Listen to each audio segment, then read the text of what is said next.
Raider Nation, what is the deal, man? Once again, it's your guy Panama Fargo, and I'm back to y'all live with another episode of the Raider Rundown.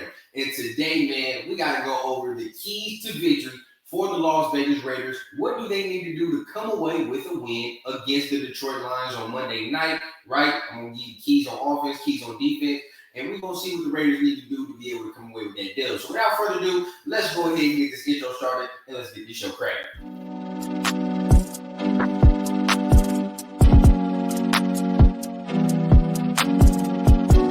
Young guy, I had a dream that someday I would build the finest organization in professional sports.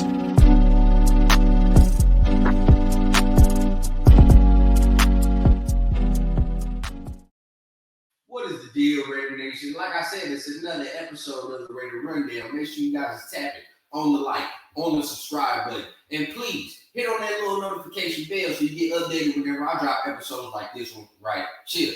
But like I was saying, man, we got to go over the keys to victory, right? What do the Raiders need to do to come away with the dub?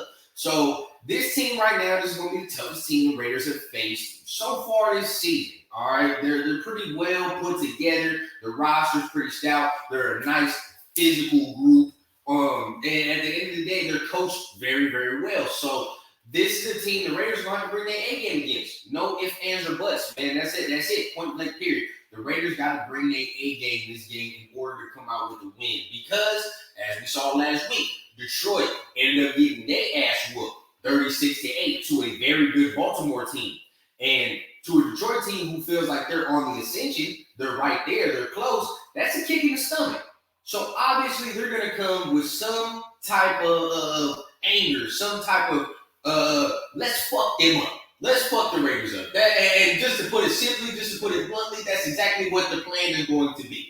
Because we already saw it a little bit with the Buffalo game early on in the season. When they came off a nasty loss, you saw their attitude. Same thing. So what do the Raiders need to do? Number one, right? You got to match the intensity. That's the first key, and that's for both sides of the ball. I know I do defense and offense, but we're going to start both sides. And this is a general key. You got to match their intensity. They're going to come ready to play on Monday night.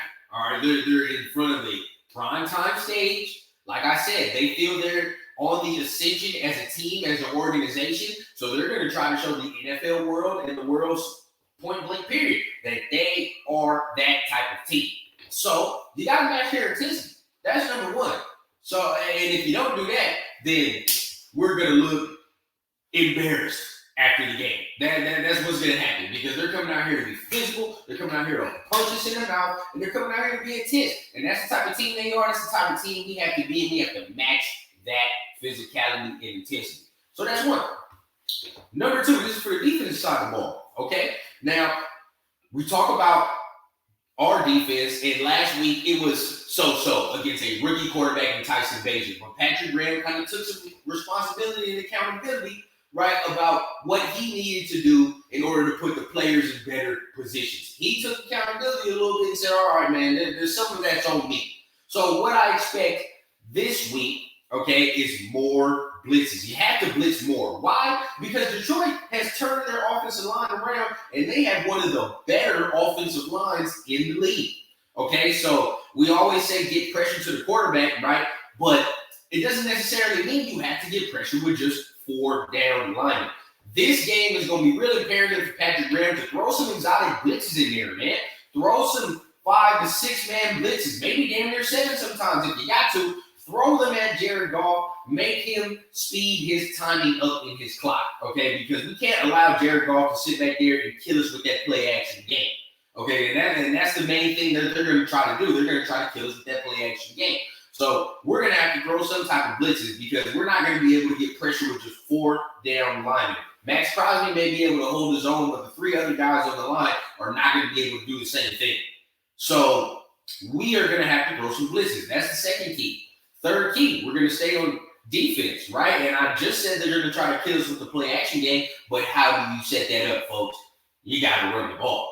And that's exactly what Detroit likes to do. They like to play physical. They like to run downhill at you, wear you down. And then once they wear you down, they start with that play-action game. So if that's the case, all right, what the Raiders need to do is stop the run. Number one. Now, no, David Montgomery might be playing, right? David Montgomery might not play on Monday night. So if that's the case, that's huge for their backfield. He is a workhorse for them. David Montgomery is a guy you get 18 plus touches to. That's the type of guy they have. And if they watch of course they watch the film of the Bears versus the Raiders game, they will see we lacked physicality. The Bears pushed us around. And that's exactly going to be the game plan of the Detroit Lions team, who has a better offensive line and a better rushing attack. So these are things we're going to have to really think about, because we put that on film last week, that we were soft. We weren't physical. And this is the wrong week to put that shit on film, because this team is going to try to take advantage of that immediately. So you got to stop the run.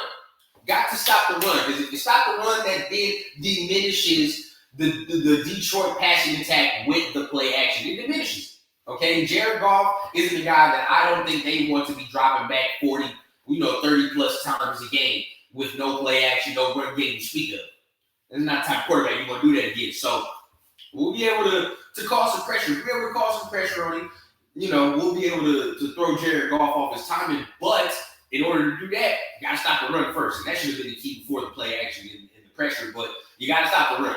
Okay, that's number one. And it seems like every week I get the same keys to victory damn near sometimes, right? And that's because football is a simple game. Football is not complicated, bro. It's not a complicated game. Every week you got to do damn near, you keep the same couple keys, same couple, general things that you want to be as a football team, and you can make some noise. So this is what I say about our coaching staff. Don't make this shit complicated. It's not complicated, bro.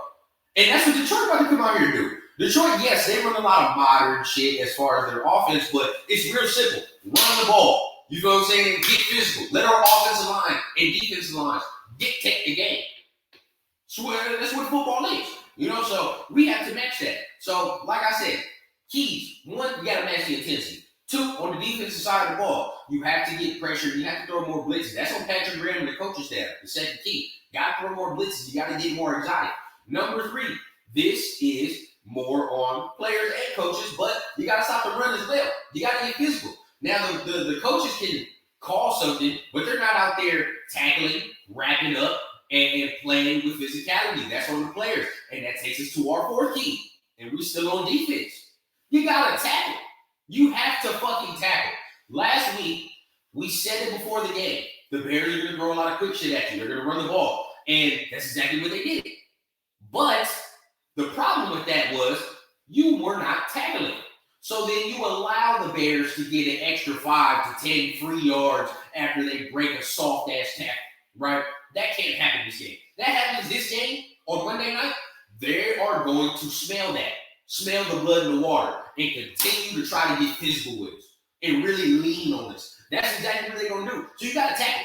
All right, we have to wrap up as a defense. We cannot allow extra yardage from any one of these players. Amon St. Brown, right? They got Jameer Gibbs out there still. They have Josh Reynolds. They have a couple of guys there that can break some tackles and take shit to the house. And they got some speedy guy, and I forgot his name. But, they're going to play a certain style of football. We have to match that. It all goes back into that first key. You got to match the intensity. You got to match the physicality because they're coming. They're coming to prove a fucking point. That's what they're coming. That's what they're coming to do. Prove a fucking point in front of the national stage. Are we gonna be the team they prove that shit against? We'll see. But staying on their defense, gotta tackle. If you don't tackle, it's gonna be a long motherfucking game, like we saw last week. All right, you can see towards the middle of the second quarter, going into halftime, we was defeated. As a defense, we was defeated. Because they're getting chunk yardage on rushing plays, not stopping third downs, and even when you did have them, behind the line of scrimmage, you fucked around and didn't make the tackle. So we were defeated.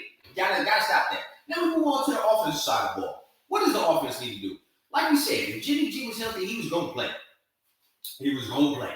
So Jimmy G's healthy. He's back. He's going to be in. What does the offense need to do? Damn near the same keys as last week that you did not execute.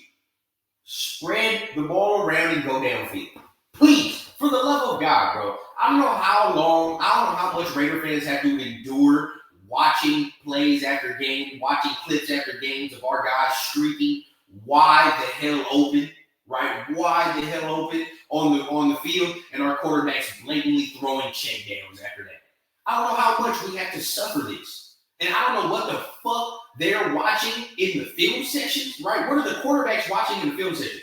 Because there's no way you can see these motherfuckers streaking downfield wide open and not throwing them the ball. There's no way. So, as an offense, for the love of God, please throw a pass beyond 20 plus yards. Please, for something.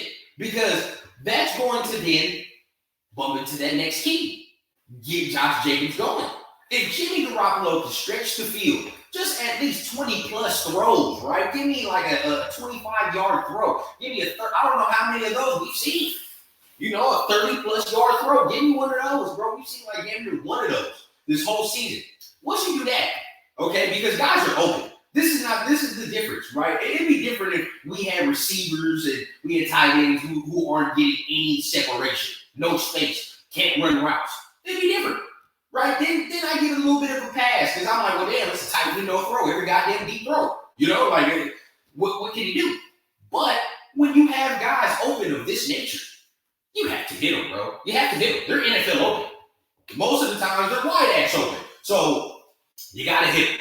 You got to hit them. All right, and once you do that, that opens up that second key on that offense, right? Get Josh Jacobs going because then we can back motherfuckers up. Now, last week, I saw a little bit of, we saw what the Josh Jacobs that we used to. And that's the shit I like right there. Once he gets going, once he's angry, once he runs angry, he's a hard man to stop, bro. Hard man to stop. And this is the shit that, you know, most of us want to see. We want to see that Josh Jacobs again, bro. We want to. Now, it's of no fault of his own. You know that the season ain't went the way it went. Now, definitely the offensive line has to play much, much better coming into this game. But they're not that bad. They weren't that bad last week. And I'm not going to put it all on the offensive line, man. There's certain things that, as individuals, players got to be doing more. Quarterback got to do more. Even to the degree we're seeing Josh Jacobs get back to form. We're going to stand on his hill. He was not truly informed in the first couple weeks. I don't care what anybody tells me. You can disagree, you can agree, we can agree to disagree. Right? But he wasn't informed to the first couple weeks. He is now. And now I expect to see more broken tackles. I expect to see more of the shit that we're used to seeing from Josh Jacobs. Because it's there. It's there. You know, the offensive line isn't just that trash, right? Where it's like, Jesus Christ. Now, yes, there are multiple times, and majority of the time, there are three motherfuckers in the backfield, but it's not every time. It's not every time. There are things that can be done. So Josh Jacobs, once them safeties, them linebackers back up, right? And there's not 8 motherfuckers in the box. All type of shit like that. We'll be able to see him get busy more in space. And really, that's what I'm talking about. In space, I want to see him, Jacobs, be better. Right now, when you get the ball and there's 3 motherfuckers in front of you, sure. You know, that's when I can say this is not really his fault. But in space, bro, when he gets in space, I don't want to see the timid shit. I don't want to see timid running. I don't want to see all that. I want to see him put his foot in the ground like I'm used to seeing, make that hard cut, and make motherfuckers bounce off you like water off a duck's back. That's exactly what I want to see. And that's exactly what we expect to see from Josh Jacobs. And that's what I mean, like how he was not there the first couple of weeks. In space, he wasn't the Josh Jacobs I'm used to seeing. You know, now last week, we saw a little bit of that. So let's continue. Get him going, bro. Continue to get him going. Number 3, another key from last week. Spread the wealth, bro. Spread the wealth. Spread the fucking wealth. Because last week it looked like you did some dumb shit with Ryan Hoyer where it was like, all right, let's keep Devontae happy. Throw him all these passes on this drive. All right, Jacoby's turn. Time to throw Jacoby all these passes on this time. Bro, no. If Jimmy's going to go back out there, bro, he got to spread the wealth. Now, granted, in the first half of the New England game, you got to be fair and just. In the first half of the New England game, he was doing that. He was. Before he left in the second half, that's when we saw Michael Mayer doing his thing. You know, Jacoby still has some catches. Devontae still has some catches. The ball was spreading around the field. That's exactly what he needs to do. Keep spreading that motherfucker around the field. There's too many playmakers to keep to have defenses calling out our plays. Too many playmakers on this offense to have defense literally calling out what we are doing. That's terrible. That's bad. What we need to do is spread that motherfucker around, get in the hands of these playmakers, and let them go to feed two guys, then obviously it's going to be slant, curl here, come back here, maybe a little back shoulder here. You know, there's not too much you can do. But when you spread the wealth and you get everybody involved, that throws the defense off the game and they can't track what you're doing. So you need to do that, okay? Get them off rhythm and spread the wealth. They don't know who the ball is going to. That's exactly what you need to do. After that, and we spread that motherfucker around, and then we driving, beautiful drive down the field. You know what we must do once you get inside that 20. You must score in the red zone this game. It's imperative. Imperative. You got to score. You got to be the better team in the red zone, period. Point blank, period. You got to be the better team in the red zone this Monday, defensively and offensively. So this is a general key.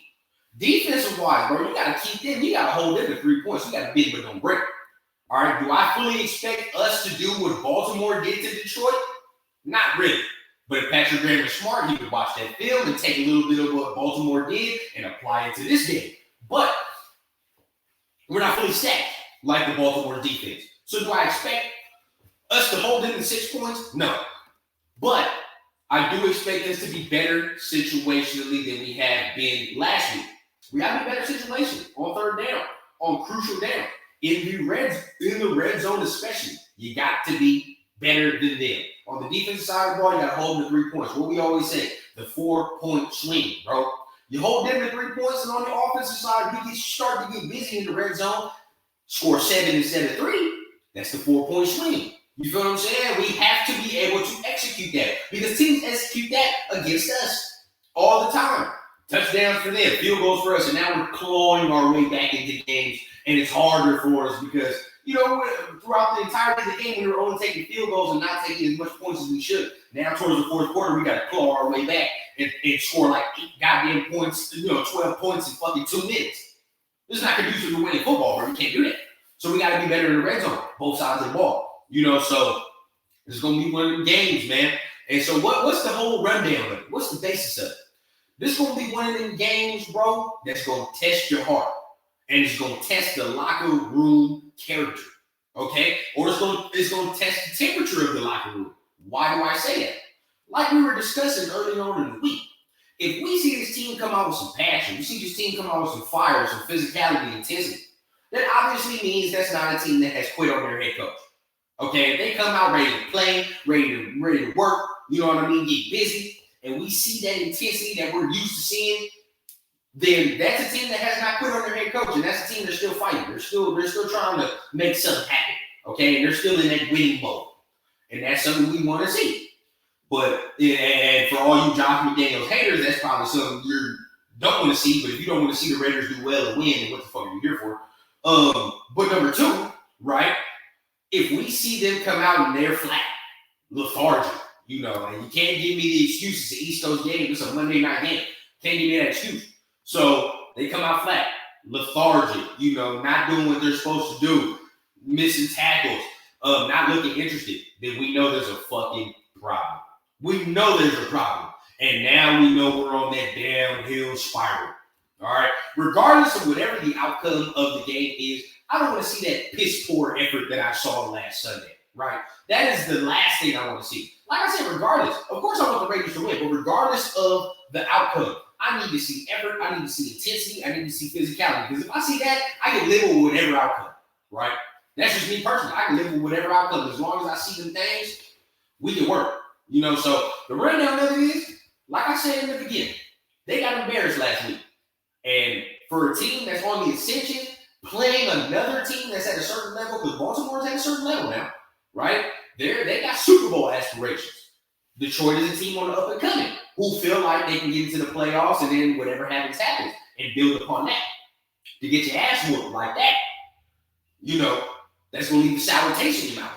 So they're going to come out with some intensity, especially on a national stage, bro. They're going to come out with some intensity and be ready to whoop our ass and prove a fucking point.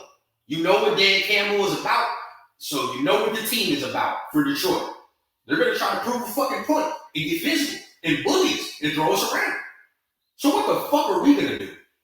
Because I'm just saying, as a man, bro, you don't let nobody smack you up and you don't do nothing, right? And you got your ass beat last week. Now, how you gonna rectify that mistake this week? That's what I want to see from this team. You got your ass whooped last week, out physical, got bullied by a Chicago Bear team, and we argue that this team coming in here, this team we're about to play is way, way better. It's not even an argument. So, what are you gonna do? That's what I'm looking for. What type of physicality, what type of intensity we gonna play with? I keep saying them 2 words because that's what it's gonna take to beat these motherfuckers. And the part of me says we can do it. A part of me says we can do it. I mean, realistically, looking at the talent on this team, bro, we can beat any team in the NFL. It's all about how the Raiders play. And it's all about if the Raiders beat the Raiders. That's it. That's it. So make sure you guys are tapping on the like, on the subscribe button. If you need to watch this today, tomorrow, so you can refresh yourself on the keys, do that. Because I guarantee you what we're talking about here is going to come to fruition on Monday night. So, you know, whatever you guys have to add in the comments, man, add that below, man. What do you think the Raiders need to do to come away with the victory on Monday, right? Add that below in the comments, man. Let's talk about it. Let's have a discussion. Remember, make sure you guys are tapping on the like, on the subscribe button. Hit on the little notification bell, man, because you don't want to miss none of these episodes that I got dropping like this one, you know, during the week. And you already know if you're part of this channel and if you're new, I go live after every single Raider game to react, to discuss with y'all, man, to talk about what we just witnessed. So make sure you guys stay tuned in for that, because on Monday night, you're definitely going live after the game. Might even have a couple guests pull up, so you know what time it is. So make sure you're tapping on all the buttons, and you know I keep it authentic from the clouds to the ground on the Raider Rundown. I need a bad bitch with an accent, serving in peace, still taxing. Just got tapped for the young Cash App, moonwalking like a young Mike Jackson. Yeah, shots to the head, ride clean and still fuck feds. Realest nigga and it's on my kids, so who the fuck gon' wanna test me, bitch?